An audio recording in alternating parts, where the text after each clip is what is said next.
The story is called Only Opal, the Diary of a Young Girl, and it really does come from a young girl's diary. She lived about 100 years ago, maybe a little farther back than that even. A woman named Jane Boulton helped save her diary. It was all ripped up into little pieces. It's a great story. A 3-minute interview with Jane Boulton can be found at the link posted here. And Barbara Cooney, who did Miss Rumphius and the Oxcart Man, very well-known illustrator. She's the woman who did the illustrations for this book. When we listen to Opal's words, they sound like they're from long ago because they are. She did a lot of reading and was a very smart girl, but her parents had died when she was still very young.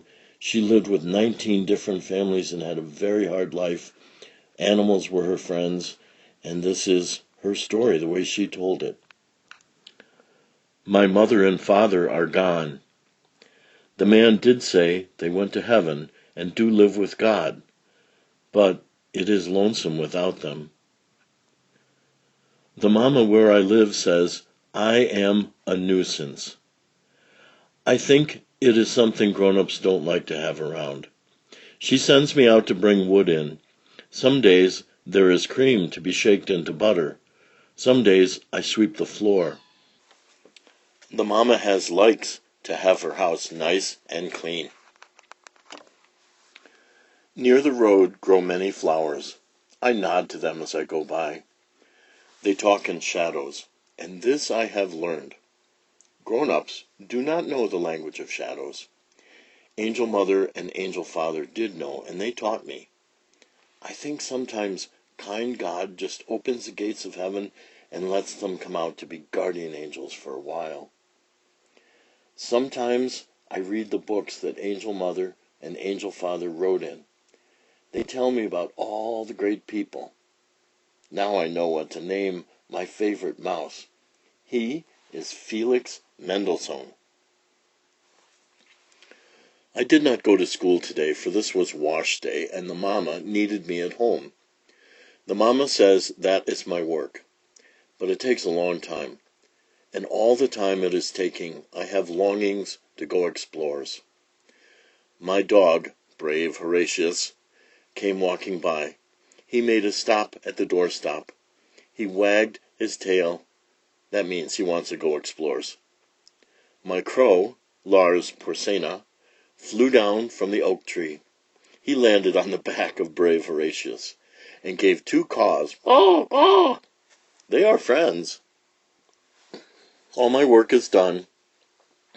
I am sitting on the front steps making prints. Under the steps live some mice. They have such beautiful eyes. I give them bread to eat. This morning, Lars Porsena did walk on the clean tablecloth. He was tracking crow tracks and jam all over it. The mama picked me up, and right away she did spank me for his doing it. I had to scrub little rubs a long time to get it clean. When I feel sad inside, I talk things over with my tree. I call him Michael Raphael. It is such a comfort to nestle up to Michael Raphael. He is a grand tree. He has an understanding soul. One day a week, the mama does send me to take eggs to all the folks hereabouts. Today is Taking Egg Day. I put on my blue bonnet. I put Felix Mendelssohn in my pocket. He likes to go for walks. And sometimes he sleeps in my sleeve. Felix Mendelssohn has likes for cheese. New folks live by the mill. Dear Love, her young husband does call her. They are so happy. When I gave her the eggs, she smiled, glad smiles, and kissed me, 2 on the cheeks and 1 on the nose. Then I had glad feels all over, and Felix Mendelssohn poked his nose out of my sleeve. She gave him a pat, and I knew Dear Love was my friend. One way the road does go to the house of the girl who has no seeing. She likes to touch the flowers I bring her. She has seeing by feeling. I tell her cloud ships are sailing over the hills in a hurry. She shuts her eyes when I shut mine. We ride in a cloud, a fleecy white one. I came to the house of Dear Love. Dear Love was so glad to see me. She was cutting out flannel patches for a quilt.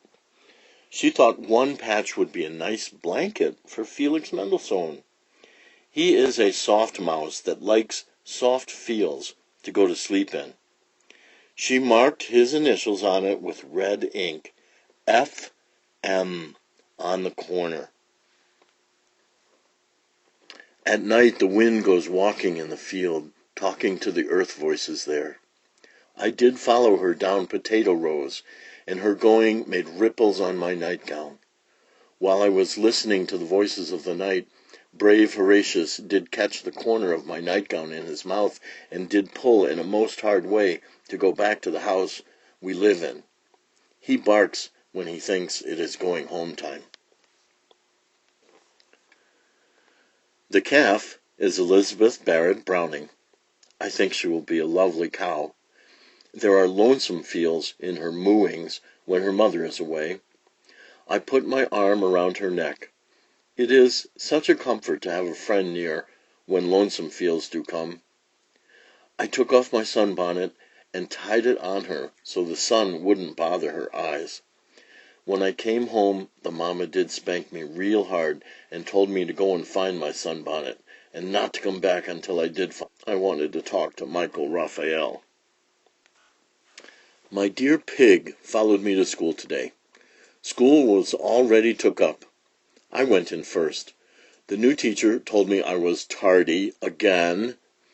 Peter Paul Rubens walked right in. The grunts he gave were such nice ones. He stood there saying, "I have come to your school." Wee, wee. What class are you going to put me in? They were the same as I did say on my first day of school. I guess our teacher doesn't have understanding of pig talk. She came at him in a hurry with a stick. Someday I will write about Michael Raphael, the great tree I love. Today I did watch and I did hear its moans as the saw went through it. There was a queer feel in my throat, and I couldn't stand up. The saw did stop. There was a stillness. There was a queer, sad sound. The big tree did quiver. It did sway. It crashed to earth. Oh, Michael Raphael! I am sitting on the steps for the last time. Tomorrow we will move to a mill town. Elizabeth Barrett Browning has been sold with her mother, the gentle Jersey cow. Dear Love and her husband say Felix Mendelssohn can live under their front steps. They will take care of my garden. I have walked past the house of the girl who has no seeing. She was not at home. When I came for the last time to the house of Dear Love, she was sitting on the steps, drying her hair in the sun. It waved like little ripples of light. "I have come to say goodbye," I told her. Dear Love smiled a sorry smile and said, "We will never forget you." Then she gave me a kiss on each cheek and one on the nose.